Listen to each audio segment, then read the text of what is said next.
registered students, how many of you had access to the query system now? Show me your hands. Okay. How many of you were not able to get in?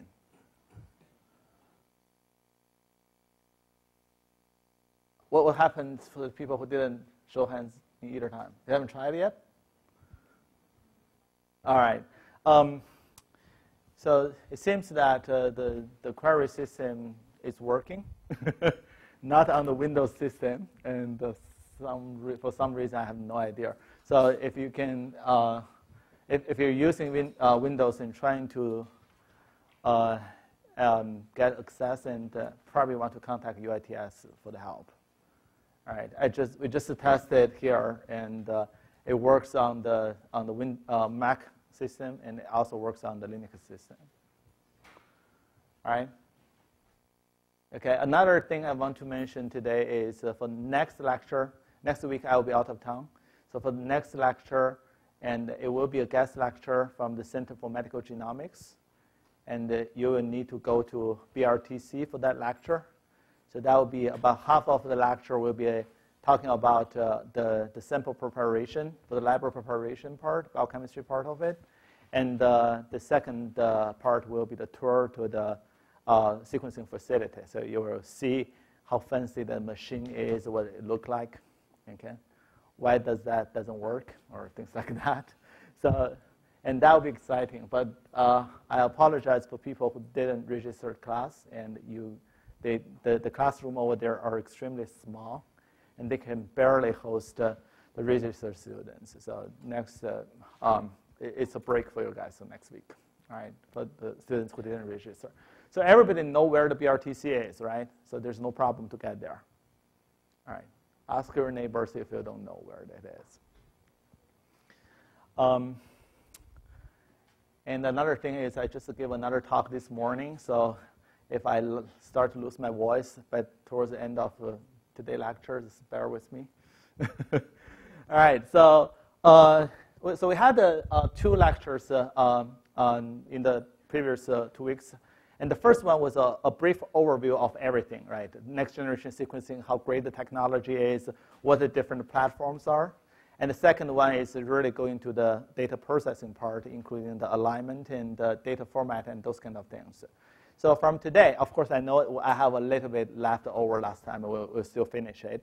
And from today and the next 3 lectures, not counting the next one, we'll be talking about DNA sequencing. So today, I'm only going to talk about so basic concept of SNPs and those kind of things, and what type of genetic variants are available. And I'm going to introduce several published studies that are very successful in terms of DNA sequencing field. For the next lecture, 2 weeks out from today, and I will be talking about the bioinformatics issues related to the DNA sequencing project, including the mappability and the structure variation and how to identify genetic variants and all those things. And the third lecture of DNA sequencing, the beginning part will be Dr. Tatiana Freud will give you one example of how to use this technology to study specific disease. And then the second half of that lecture will be some leftover from the bioinformatics part, including how to prioritize the variants and those kind of issues. Okay? So just a brief overview of last time.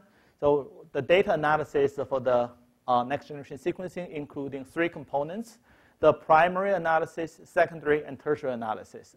The primary analysis is basically for the data acquisition and the change to the base call. Usually, we don't have to worry about this part because the sequencer itself, the machine manufacturers, hopefully they will do a good job to take care of this part. And the secondary analysis are the bioinformatics part that are not really specific to certain biological question. So it's universal thing, including sequencing alignment, statistics, consensus calling, and create QC files and tag, and so basically a sequence assembly. So those are considered as the secondary analysis. For the tertiary analysis, And this really need analysis team to work on that, because you need to know not only the bioinformatics part, how to do the programming, but also you need to know the biological question that's being answered. And it's very specific to different applications, even for, let's say, ChIP-seq. And there's depends on what kind of problem you are facing on. If you study transcription factor or you're studying DNA methylation, it will be different analysis pipelines. So those are very specific to individual project. And this part will be the analysis team that is, should be working on that. And still, a review from last time. So we mentioned that we keep talking about the quality of the data. And there's a couple of different qualities that are mentioned. The first one is the base quality. So basically, is for each individual variant sequence, and you want to say this is AATT, and how confident you are that a particular base, the sequencer did a good job. So that is the base quality. And the second level quality is the so-called mapping quality. So what happens is for each individual sequence reads here, and you want to map it back to the reference genome, okay? Human genome, for example. And what is the probability that your alignment is correct? And that is referring to the mapping quality.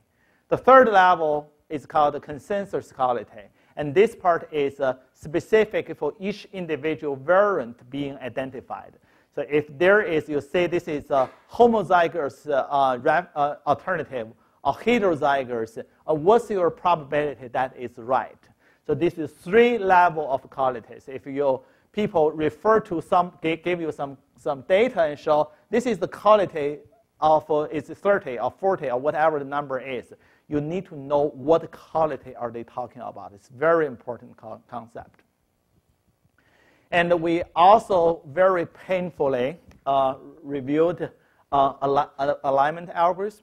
So there's always, if you talk about anything related to alignment, and probably Smith-Wortman is something that you have to go through, although we know that nobody is really using it, all right, because it's too slow.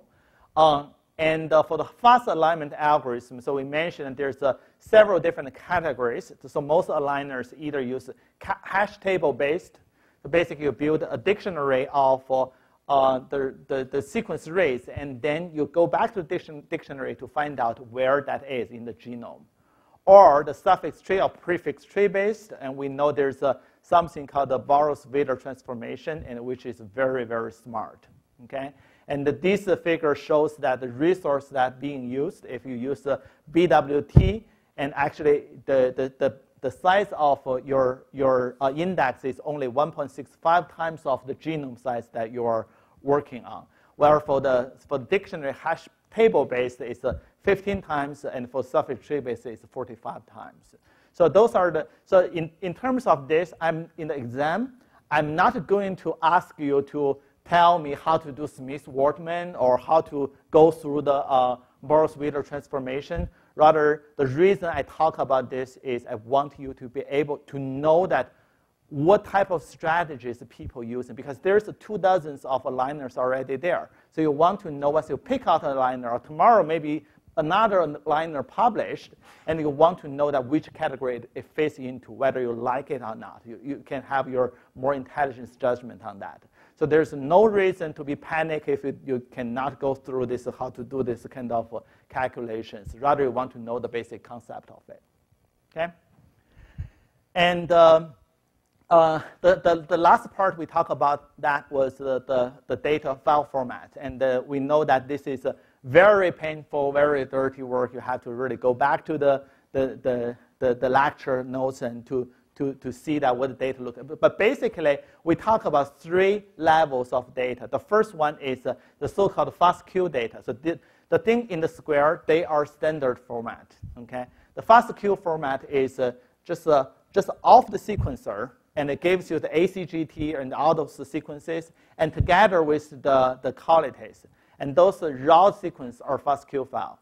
And after you're doing alignment, so those the sequence rates, you need to align it back to the reference genome. After you do the alignment, the data format is called SAM file. Okay? And these are the things that you really need to, I'm referring to the student who register, really need to go back to know that what formats, what information is stored there and how you want to process it. And so we stopped last time here. And now I'm going to go through a little bit about the VCF file, which is the variance information here. Okay? And this VCF file is also first developed in the Southern Genome Project. So you see, the Southern Genome Project is a really big deal. It's not only the scientific question help you to identify the human variants, it really generates a lot of standard for the data processing. And the standard format storing most prevalent type of sequence variations, including SNPs, insertion deletions, and large structure variations, together with very rich annotation. It has these two components. One is the so-called VCF headers, and those are really some of the information that is documented in this file. And from here, these are individual variants, and we will go through that a little bit in more detail. Okay, so the first one is so these two.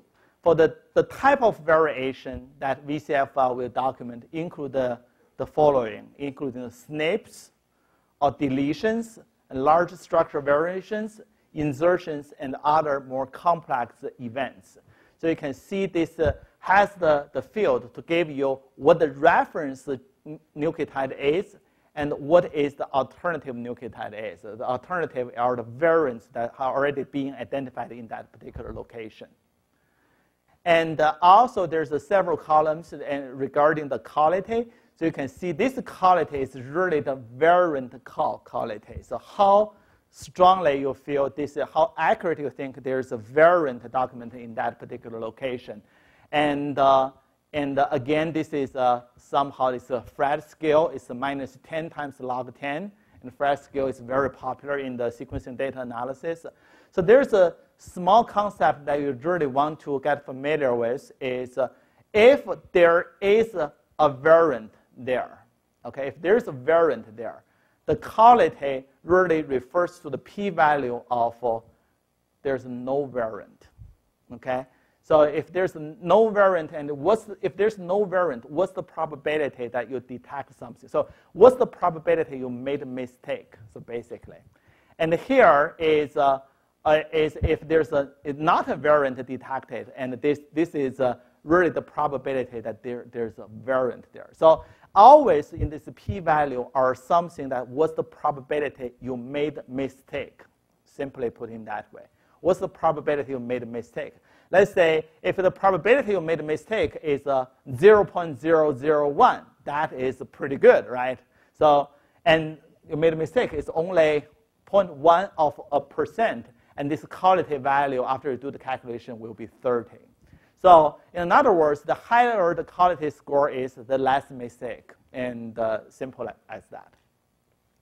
And also, you will see there's a filter column. So the filter column gives you the information whether it passed. So if all the position pass all the filters in the header files, or which specific filter has not been passed, has been failed. So the reason is that you will see that in the header files of this file, there are several filters that will be defined. For example, if I said ID is Q10, that means the quality below 10. I want the quality is better. So if it's quality below 10, it will put Q10 here. That tells you it failed the passing the filter and what the reason is. So all this information will be in the header files.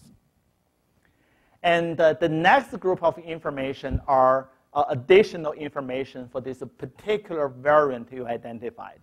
And it's optional. There's 18 predefined options. But very important ones include the database, which means the DB-SNP membership. So remember, if you identify a variant, it may be a new variant, or maybe a variant has already been documented. If it's a variant already known, it's very likely it's already documented in DB-SNP, and this is a good place to document those information. Okay, and the DP is combine the depths across all the samples. So what that means is if you see there's a variant in one genomic location, it's not going to be supported by only one sequence read. It usually is multiple read and stacking on this area so that you know there's a variant there. And here, the DP simply tells you what's the sequence depth that is located in there, and to support this variant. NS, numbers of samples with data. Okay, so because there's multiple samples in the later columns, and how many of samples that has this variant has been identified. AF, estimated allele frequency, so it's very straightforward. And strand bias, whether there's a strand bias for this position. And I'm going to go into a little bit more about this in the next lecture. And AA is ancestor alleles, whether it's in chimpanzee or things like that. And so those are the information that is more specific to this particular variant being identified. So when you go back to review your lectures, so you will know that all this information are documented in there. And you may think, oh, I don't really need that information. I only need there's a variant. Okay, it's never that simple. So when you really get dirty into processing the data, and those are the information you need to pay attention to. And those are in the VCF files. And the next couple of columns are really for each individual samples. So this part I was just talking about is for this particular location. It's a summary information for all the samples. Now, you can get into individual samples a little bit more. And so basically, the data fields have some type of data should be presented for all the samples. So the format defined in this part, okay, it tells you the genotype. And if the genotype is 0, if it's referenced, that will make a 0 there. And if it's first alternative or second alternative, because some variants may have one alternative allele, others may have multiple alternative allele, so the options are there. So this, if there's this type or this type, that are the genotype unphased or genotype phased, okay? And GQ is a conditional genotype quality. Again, this is another level of quality. So it's a conditional quality given if the variant does exist, what's the probability that the genotype you called is wrong? And again, the higher the quality is, the more accurate your data will represent. So those are the information are all documented in these fields. DP, read depth at position in this particular sample, not overall. And haplotype qualities. And all those informations are in this in these fields. So actually, this is much more complicated than this. And if you go to the OnCourse system and you see we do have a PDF file that has all the VCF file defined. I think it's close to 100 pages. It's a pretty massive documentation. So if you really, this is just to give you a crack of it. So if you want to go to understand what the variance information look like, you need to go to that website and to take a look at. Okay? And the VCF files can be complicated. So I mentioned the SNPs, insertion deletions. Those are simple stuff. Okay? What if the DNA is really sick, like in some cancer type of genome, and they become recombination, things like that? And the VCF files can really take care of this by looking into all this. I'm not going to go through that because that will make me dizzy. If you think this is not complicated enough, and they even this VCF file can even describe this type of recombination and the structure variations. Okay, and I don't want to get into it. Okay, so we talk about the standard data formats. The QSeq file, which is the original raw sequence, SAM or BAM file, which is the alignment information, and the VCF file, which is the variant information. Okay, so you can go back to look at that. So still, there's some information regarding data visualization. So we know that the data is massive, right? Several terabytes of data, and after alignment, there's half a terabyte of data. How do we really see where the reads are? Okay, and the the first two that I want to introduce are genome browsers. How many of you have used the UCSC genome browser? Okay. How many of you have not used the UCSC genome browser? All right, there's a few. So we'll get into this a little bit. And so there's many open resources and public resources to facilitate exploration and biological interpretation of genomic data. And Genome Browser can bring together genomic data and additional annotation data together. Okay? And Genome Browser will provide the context for the chromosome locations and search or navigate genetic regions, especially when you have your own data. Okay, there's a multiple type of genome browsers, actually. And when we talk about genome browser, we always refer to UCSC genome browser, actually. But there are several types. And specific, there's a linear genome browser or circular genome browser. And this circular genome browser can be very interesting, sometimes useful as well. It's just for describing some other type of data. For the linear browser, and there's a EBI, Ensemble Genome Browser. You can go into look at that. It's very useful. And NCBI has a map viewer, which is also part of the Genome Browser. But the most important one is the UCSC Genome Browser, which we will talk about today. Here's the UCSC Genome Browser. I didn't make these slides, and these slides were in the UCSC website. And if you want to download, you can go there as well. Okay? So this is when you go to this website, and this is what shows up. So there's many different tools, actually. But the only information, there's a general information here, specific information, and the navigation part. But the only information we need is you click here, right? We go to the UCSC Genome Browser.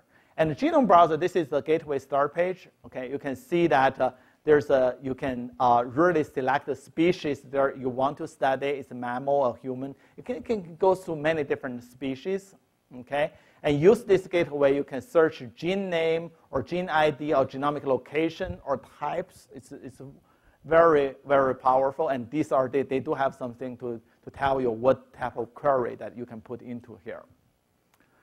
And the first thing you can look at is you need to select the clade, whether it's mammals or insects or what different clade it is. And once it's selected, and you want to make sure that you are in the same species, right? If you study human or mouse, and things can be different.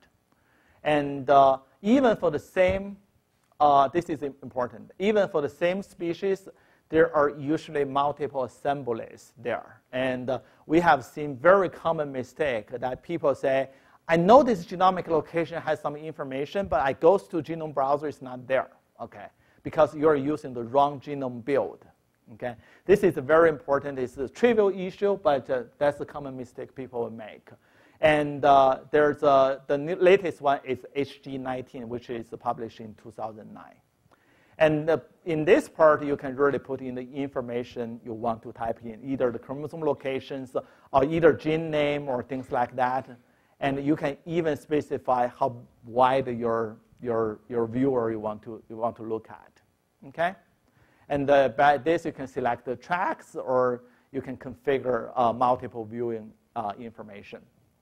And this is one of example here. So you can put the P53, just type the gene name in and click submit.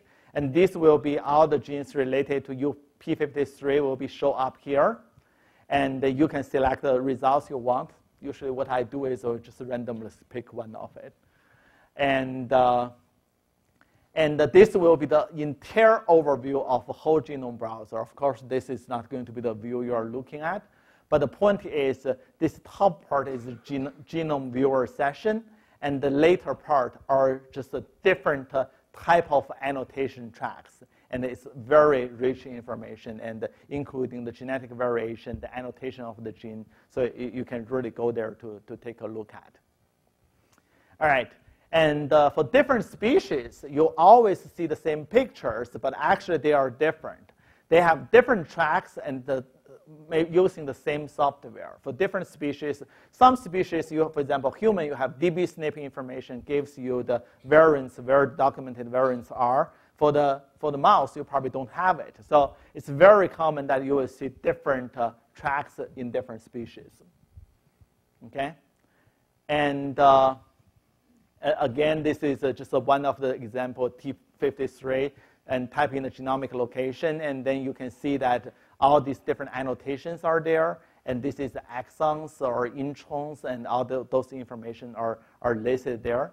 And there are some, the 44 species compared, the conservation information, single species compared, or SNP information. So all different type of annotations are listed there. If you're interested in, just go to try it. Okay, now, most of you already know Genome Browser. So what I just talked about in the past 5 minutes is straightforward. Now, there's something that I want you to know, okay? So in the Genome Browser, if Genome Browser only designed to see the annotation of the existing biological information, it's not very useful.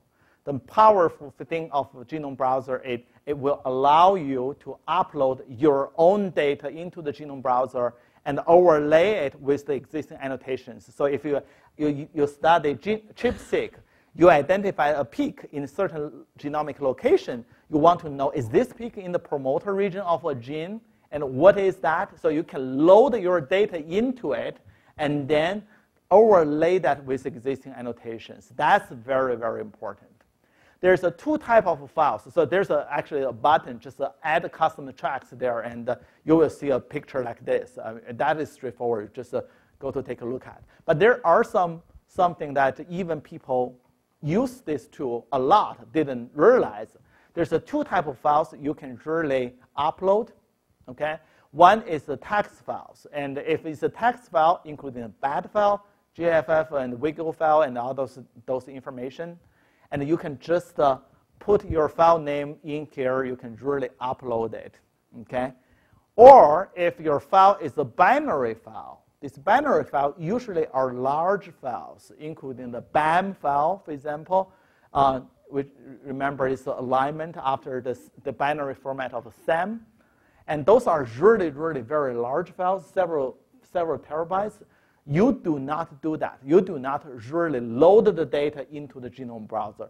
Rather, you only provide a link in here, and then you still put your data somewhere on your server so that when you do the query, and what happens is you say, I want to look at this genomic location. The Genome Browser will go to your server to search the data and send it back to Genome Browser, and then you can see it from the web browser. So that is how it works.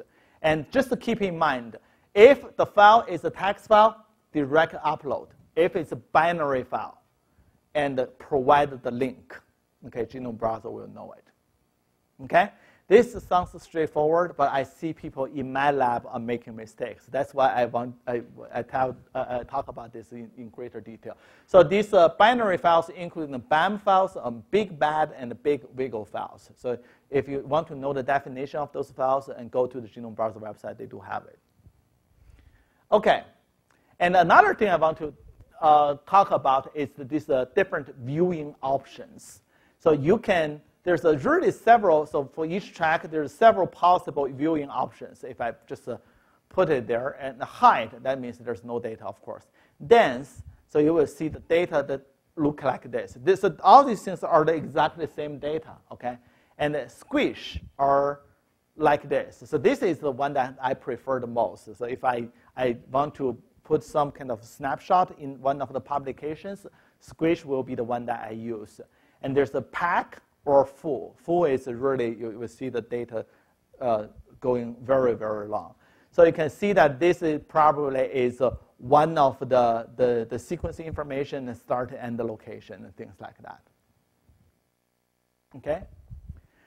And so much about Genome Browser. So Genome Browser is useful, but it can upload your own files in there. There's a difference between text and the binary files, and there's a different viewing options. That's the information I want to deliver. And there's another Genome Browser which is very useful. It's called Integrative Genomic Viewer. And so especially for the students who register this class, and that will be in the next homework. Okay. So the first homework, remember, we are talking about setting up query accounts. Okay. Once you get all this passed over, and then I will give you some real data, and then you try some existing alignment algorithm. So we will generate a BAM file, and then next stage, I'll ask you to really view these BAM files, and using Genome Browser and the integrated genomic viewer, both these two softwares. So probably it's a good time you install the software if you want to bother your administrative people once anyways, right? And this is a Java-based program, and it's not web-based, it's Java-based. So you have to do some installation in your own computer. Okay? So Genome Browser and IGV are the common tools that in my lab we're using to view this data. All right. For this lecture, those are the leftover from the previous ones, the data formats and the data visualization. For this lecture, I'm going to go into a little bit more basic about genetics. And actually, I wasn't trained as a geneticist, so I will just present whatever my understanding is. And you can correct me if I'm wrong. Oh, you are not? Okay. That's very good. That's very good. I like it. Okay. And after that, I'm going to present a little bit on the states of genetics of complex disease before we have next generation sequencing technology. Where were we before this technology?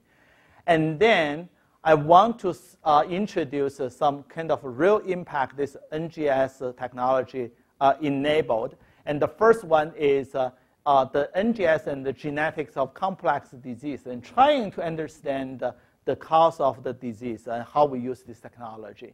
And the second, the most important part, I view this as the most important part, is the implication on the personal genome sequencing. And we know that for the next 10 years, it's probably very important for personalized medicine and personal genome information. And this, without this information, everything is just not there. And in the end, I'm going to present something regarding the experimental considerations on the DNA sequencing experiment. So today is all about biology. There's no equations, I promise that. Okay, genetic variations. So there's a different type of genetic variation. The first one is a SNP, a single nucleotide polymorphism. It's 1 in every few hundred base pair, and the Southern Genome Project actually concluded there's about 1 in every 300 base pair of SNP. And we will have more definition on the SNP in the later slides. So the concept is quite simple. It's just a 1 nucleotide mismatch, right? And the mutation rate is 10 minus power minus 9. So what this really means is for every generation, for every base, what's the probability it will change to something else? Okay? So if you think of in human genome, if we have 3 billion letters, so there's about 3 mutations for every generation that is generated. However, if we're talking about the developmental stage, there's multiple things. I mean, cells will need to do the duplication and those things. So each part then this rate also applies. So it's not really for 1 generation because we are a multicellular species. Okay? The second one is short insertion deletions, and these are considered a simple type of genetic variation. And it's also 1 in every few kilobase, and the mutation rate really varies. And this is one example. If this is the reference genome, this is the sample you are sequencing, and you got 3 more letters comparing to the reference genome. This is called a small insertion, right? And another type of genetic variation is the microsatellites and the repeat numbers. And this happens in 1 in every few kilobase. And actually, those repeat sequences are usually 2 to 6 base pair repeat units. It happened many times, okay? And in the earlier genetic area, people use this as microsatellites as a genetic marker to study which part of the chromosome are associated to a certain disease. And a bigger scale, there's something called the mini-satellites, not microsatellites. And the difference between these two, the mutation rates are different, but the major difference is that their lengths are different. So if you see the repetitive elements for the microsatellites are 2 to 6 base pair, and here is about 10 to 100 base pair. Okay?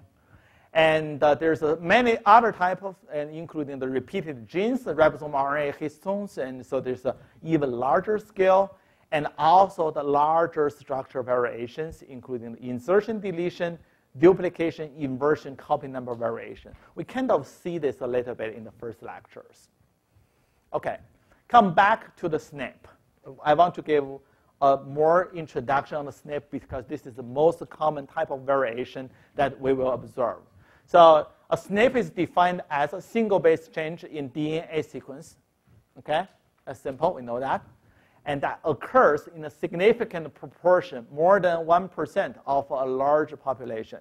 Remember I mentioned the Human Genome Project tells us 1 in every 300 base pair there is a SNP. But if you talk about other type of single nucleotide variation, that occurred much more often. Okay? When we talk about SNP, it has to occur in more than 1% of the population. And okay, 1 in every 300 base pair in human genome and 10 million SNPs across the genome.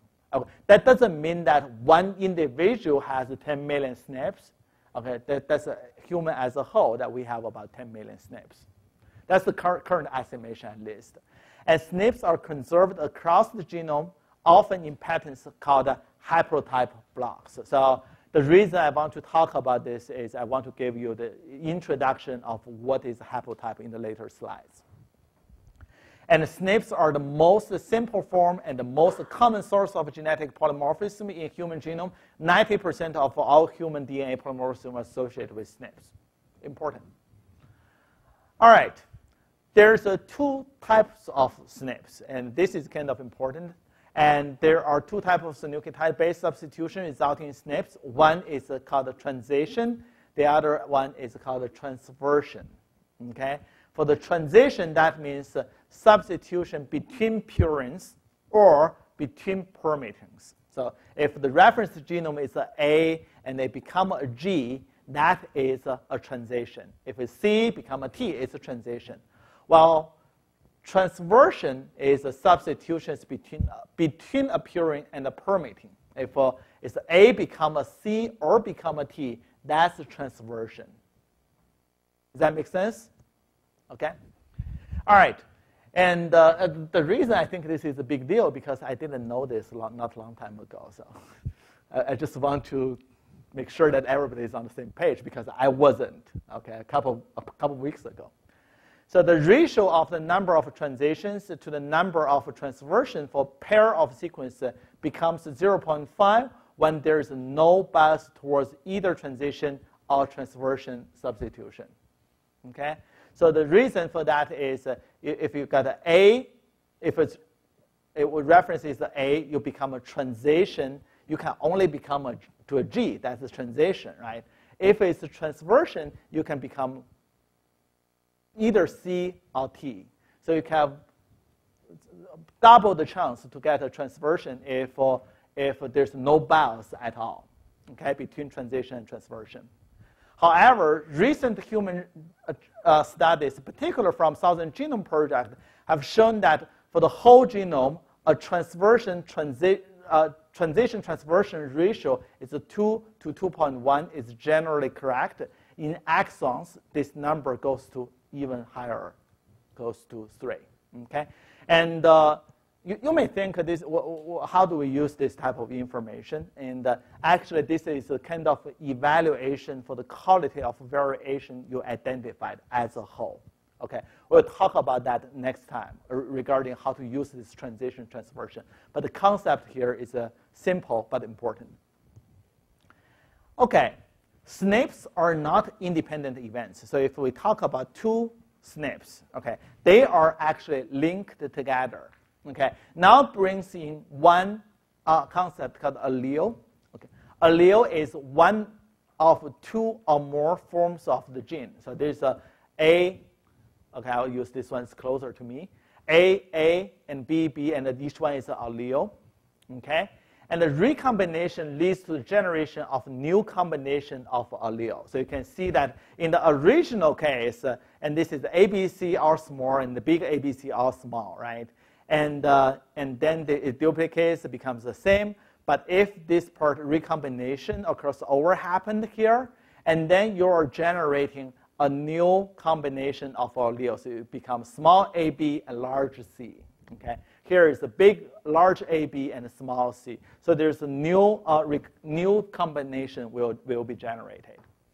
So this is the result of recombination. And the groups of alleles located close to each other on chromosome are rarely separated by the recombination. So what happens is if this small a, b are pretty far away from this c, okay, and when the recombination happens, it's easier to generate this type of pattern.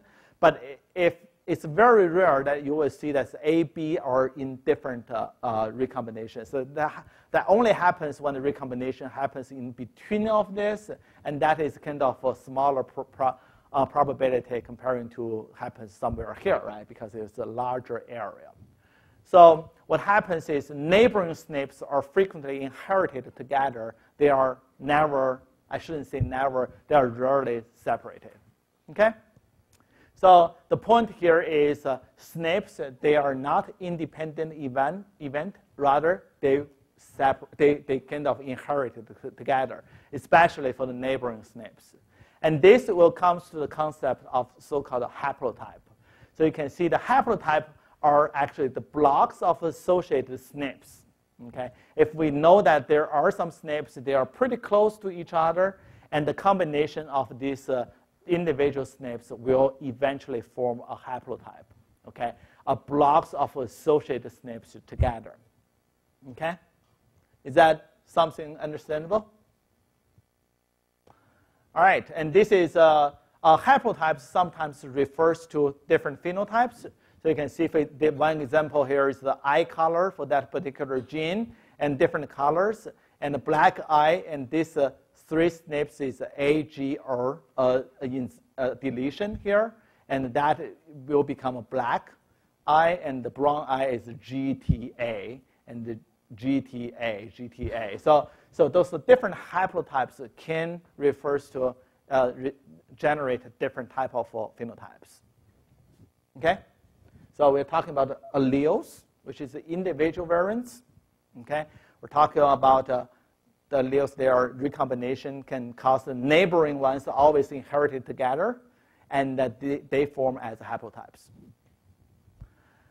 All right, structure variation. Next type of genetic variation. So traditionally defined as deletions, insertions, or inversions larger than 1 kilobase. And they are often involved in repetitive regions of the genome and complex rearrangement. So you can see here, this part, there's the ABC 3 chunks, and deletion here is the middle part, the B is missing. So we kind of see this quite often in the previous slides, but there is a general separation between the small insertion deletions and the large structure type of insertion deletions. The reason is for the smaller ones, if the insertion deletion only happens a few base pair, and the end result of that is you're losing one binding site of transcription factor, or you are increasing one amino acid into the protein. So there's an important and sometimes serious changes, but you still result into the same type of proteins. But for the large insertion deletions, and you can see there's one big chunk of genomic region are missing. So you don't get that protein at all sometimes. And also the insertions. So in the original genome, we got A, B, C. Now there's a big chunk D is inserted here. Okay. Inversions. So you can see the order of this is A, B, C, and the inversion of this will become C, B, A. Okay. Somehow it kind of shifted the directions. And copy number variations, and this A, you got multiple copies. We know it's very important, and sometimes it causes, in cancer, there's a lot of copy number variation has been discovered. And also segmental duplications, A, B, C, another ABC there. So there's all different type of structure variations. And another reason that we separate large insertion deletion and small insertion deletion into the is for the next generation sequencing, we know the read size is not that big. It's a 50 to 100 base pair, right? If there's a 1 or 2 or a couple of nucleotides missing in the middle, and with the adjustment of alignment algorithm, you can still identify those. However, if the insertion deletion happens 1,000 base pairs, and when you do the alignment, it will become really, really, really difficult. Actually, before we have next generation sequencing, there is really no way to identify, no best way to identify this type of structure variations. I shouldn't say no. There's some kind of fish type of assays you can still do it, but it's very difficult, especially to identify the novel ones. But with the next generation sequencing, especially as the design of a pair ends or mate pairing, and you can make this possible. So if you don't remember that, refer back to the first lecture, and we have a couple of things to talk about how to use pair end or mate pairing to identify the structure variants. And the structure variants affect a larger fraction of the genome as compared with SNPs, which is only 1 nucleotide. And the analysis of 1,000 Genome Project identified a total of 1,700 structure variations that will affect encoding sequences. Okay? Keep in mind, in 1,000 Genome Projects, those are healthy individuals, especially, I mean, at least they are healthy now, right? And, but there are so many structure variations affect their coding sequence. It's kind of shocking results, okay? That also tells us how important these type of things are. And once a bigger chunk of fraction of genome are changed, it can have more dramatic effect on phenotypes, okay? But why we study genetic variations? Of course, we have to keep the job, but there's some real meaning for that. So SNPs can serve as a genetic marker to identify genomic regions associated with disease, okay? Which is nice. So that means that it's in contrast with some SNPs will cause the disease, okay? And these are, at least they can serve as the genetic markers to identify genes that are associated to disease. And disease-associated SNPs, regardless of their functions, have potential for clinical applications, and including predictions of disease risk, treatment response, and prognosis. Okay? That doesn't mean those SNPs are causing this difference of phenotypes. At least they can serve as a marker for those. Some other SNPs may be responsible for abnormal gene expression and protein function that drive disease process, and these are generally called causal SNPs. Okay? So there's even for the non-causal SNPs, they are pretty important as well. And most genetic variants have no effects. Okay? We talk about, in human, we have about 10 million variants. So for one individual, you probably have 1 million SNPs in your genome. Okay? Most of them, genetic variants in the human genome, are silent variations. So they are not important. They are not having phenotypic effect at all. And they do not occur in coding or regulatory region of the gene or are within these regions but no effects. So again, not important. But they are still very useful. And in some, they have some specific applications like forensics, okay, and paternal test, and archaeology. Okay, there was a paper published last year. I don't know whether you see that Nature paper. They have this, they made this cover face of the Nature, and it was a guy, ancient people. So it says ancient human genome. And so the story was there's one guy had in Greenland, I think, got a haircut about 4,000 years ago. And they identified those hairs and they sequenced it. And so because of that haircut, we know him much more than he knows himself. Okay? And he's predisposed to some kind of cardiovascular disease and all those things. I don't know whether that happened or not, but that's one of the applications that people can do, right? There's another, just saw the news yesterday, and there's one other Chinese story is you know that, especially for the non-Chinese students there, those kind of 2,000 years ago, the first king of China has big tombs, and a lot of people from all different kind of area, size of China, and come to build those tombs. And they were trying to see who are those people, okay? And then they identified some samples, and they did the sequencing, and they concluded it's more workers are from slaves from one part of China versus the other, and how those migration happens. This kind of interesting stuff, right? And but anyways, even for those genetic variations that there's no phenotypic effect, it can be useful. However, in biology field, we always want to go to the functional SNPs, right? These functional SNPs, including the nonsense SNPs. So I will try to go through all these things, right? Including the nonsense SNP. So the so-called nonsense is within an exon and translated amino acid change to a stop codon.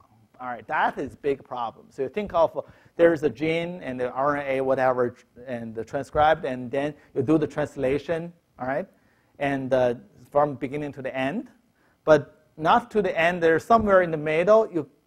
There's one mutation happened, and it becomes stop codon. So translation doesn't further go along, and that is a much shorter gene, right? And the protein, and it will eventually trigger some other effect like nonsense-mediated decay, and it will eventually chew up that protein. And this is a really, really big deal. Nonsense mutations are really problematic. And there's some other mutations, variants called frame shift. And of course, these are because of insertion deletions, right? So I think about that. Every 3 nucleotide will become an amino acid, okay? If there's one nucleotide inserted into somewhere, happened there, and it's not only affecting the local area, so all the other frame shift will be messed up. So that gene is no longer functional as well, right? So if you see some insertion deletions happens at 3, 6, and a time of 3, and that will be more mild. It's just 1 or 2 amino acids were inserted into that. It's not big deal. But for the frame shift, that's really problematic. Coding non-synonymous variations. So what that means is you got one nucleotide shifted, change it, and it will change to another amino acid, okay? And sometimes it can be important, others it's okay. So those are called non-synonymous variants. Okay, splicing 5 or splicing 3, this is in the first 2 base or last 2 base of the intronic region. So those are messing up with the splicing mechanism, and then therefore there may be 1 exon are missing because of it, or just 1 exon were included because of it. So those can have very dramatic phenotypic effect. And for the coding region, synonymous variation, and that can be important sometimes. So you can see within an exon translated, there's no protein amino acid changes. I know that in most genetic analysis, those synonymous variations will be ruled out. We think of this not important and things like that. But it can be important because the RNA binding protein can bind on that, so that one nucleotide change may change the binding affinity of RNA binding protein, therefore affecting the further processing of the gene. So that can be important. And mutation can happen in the 3' UTR or 5' UTR. UTR refers to the untranslated region. So some people think it's not important. But now we know that in the 5' UTR, there's a lot of things that control the translational process. Okay, there's a protein will bind on in the 5' UTR and control the translation. If that mess up, and there will be problem. And 3' UTR are also a place that a lot of RNA binding protein, especially microRNA, binds there. So if you have a variation in the 3' UTR, that can have a big problem as well. And near the gene 5 or near gene 3, that refers to the upstream of a gene or downstream of gene. And those are generally, especially upstream, is the promoter region. So those transcription factors will bind there. If there's a variation there, maybe the transcription factor cannot bind there, therefore affect the gene expression. And we will go through all these things in the 3 lectures from now. and the intronic region, and this can be important sometimes to affect the splicing. Okay? All right, let's take a 10 minutes break, okay? And we'll talk about states of genetics of complex disease before we have high throughput sequencing technology.